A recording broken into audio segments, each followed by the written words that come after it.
Ayun nga guys, for today's video natin is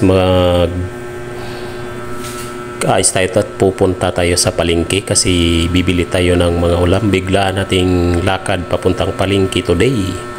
Ayan, at nakahanda na tayong papuntang palengke ngayon. Nakabihis na tayo, pupunta tayo sa palengke. For today's video is mamalingki tayo. Let's go, samahan niyo ako mamalingki mga idol, mga pangga. Tara na! Tayo sa kabila, try natin. Try natin sa kabilang palengke.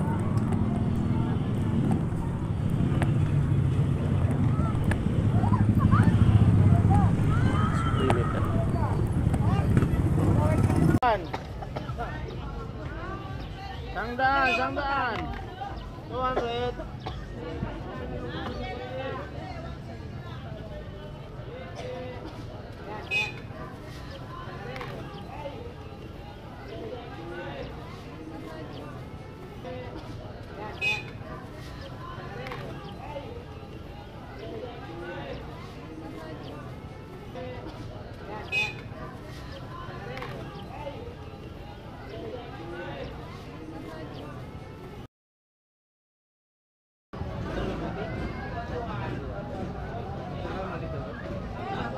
May kalahati na yan.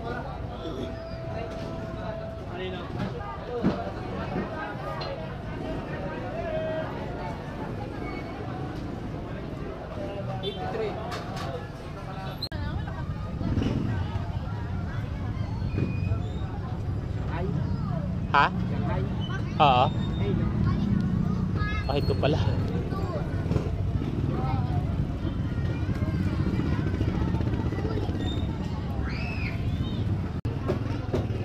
No entry. Makikanta mo lang yung hasang sa kanila. Sa likod ba?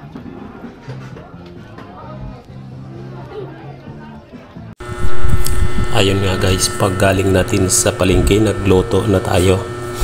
Ito ngayon at nagluluto na ako ng adobong manok. Ayan, minimikos-mikos ko na yung adobong manok ko. Hindi ko na binidyohan kung paano ko siya pinaghalo-halo ang kanyang mga ingredients. Pero ayan na siya, is malapit na maluto dahil nagugutom na tayo. Bigla ang takbo sa palengke at mamalengke. At ayan is nagadobo tayo ng manok dahil parang gusto natin kumain ng adobo ng manok. Ayan, minimikos-mikos natin yung chicken adobo. Siya, kumpleto na ang kanyang ingredients niyan kasi nailagay ko na lahat ang pangangailangan niya para maging masarap. Pati apoy is masarap ang ng apoy. Para kasing sarap ng pagmamahal ko sa iyo. Kaya sasarapan natin ang pagluto at kakain na tayo pagkatapos magluto dahil gutom na tayo at mga bulati ko ay nagsusuntukan na sa loob ng tiyan ko ang aking mga bulati. Nag-aagawan na sila sa kunting kinain kong mani.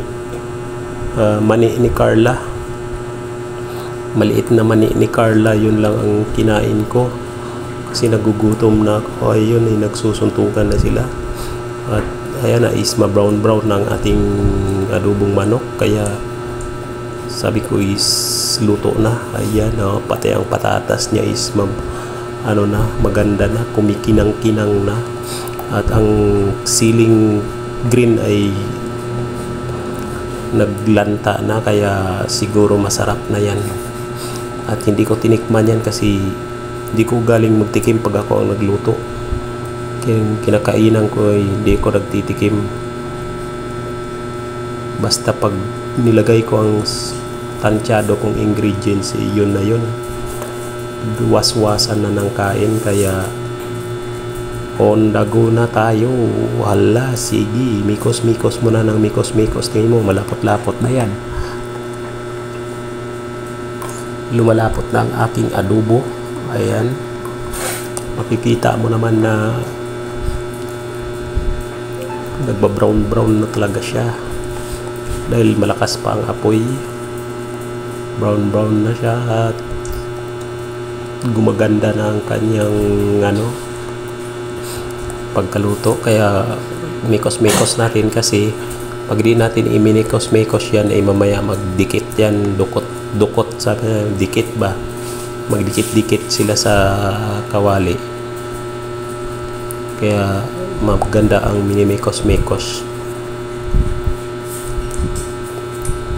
para halo-halo sila.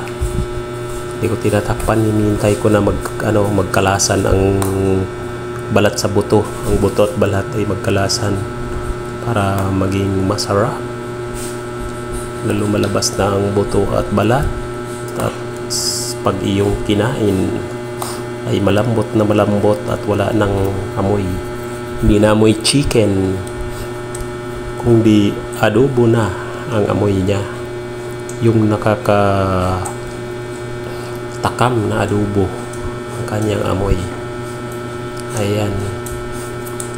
Ang hirap din magmikos kasi nakakapagod din, kaya hinto muna natin ang pagmikos, tapos mekos ulit, kasi gusto ko na magsipsip ang kanyang ingredients sa loob ng ng manok, laman ng manok. Kaya ganyan, imikos natin habang inaapoyan natin, is mikos natin siya. Habang malakas ang apoy, sige lang mekos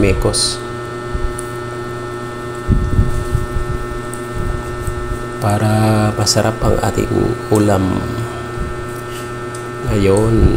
Ayan, sige lang na mekos haba ang mikos natin ito, kasi marami rin yan, 1 kilo ring manok yan. Kaya tintayin ko na kaunti ang kanyang sabaw para mas lalong malapot siya pag kaunti na ang kanyang sabaw. Masarap ang kaunti na ang kanyang sabaw, pero pag marami pang sabaw ayaw ko nang marami pang sabaw. Gusto ko yung kaunti na lang ang sabaw, yung inaano mo na lang yung sabaw.